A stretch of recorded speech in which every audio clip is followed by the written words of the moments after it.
coup, c'est une ferme de 140 hectares. On est en polyculture élevage, tout en bio, avec 150 mères, des brebis en élevage à viande.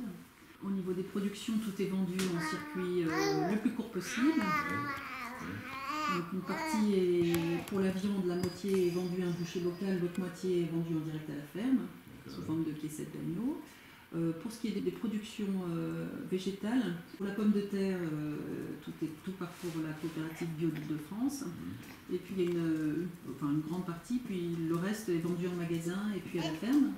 Moi j'ai axé vraiment mon atelier sur le thème, le module Nourrir l'humanité, qui vient de la rencontre d'une professeure de première qui est venue me voir, de SVT, en me disant moi j'ai vu que dans mon programme on devait traiter le thème Nourrir l'humanité, j'aimerais le faire dans une ferme. Et on a travaillé là-dessus et depuis je reçois presque que des premières S en fait qui viennent pour aborder ce sujet-là. Donc qu'est-ce que c'est que l'agriculture aujourd'hui? Comment on fonctionne économiquement dans une exploitation agricole? Donc du coup on aborde la mondialisation, les échanges mondiaux de blé, et puis on aborde la sectorisation des productions. Je veux leur faire cette espèce de focus arrière pour leur montrer qu'en fait on est complètement dépendant des échanges mondiaux et que finalement avec le choix de la bio on peut recentrer nos productions.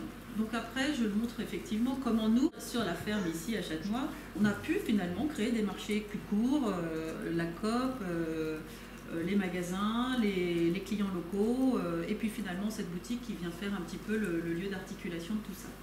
Sur une demi-journée, on les accueille vers 9h, on attaque tout de suite avec le pain, chacun fait son pain, le contact avec la farine, le contact avec la pâte, faire de la cuisine, savoir se nourrir, ça fait partie des choses qui sont complètement liées au thème Nourrir l'humanité. On visite les 3 ateliers, donc les légumes, la bergerie, et on va faire un tour dans les champs.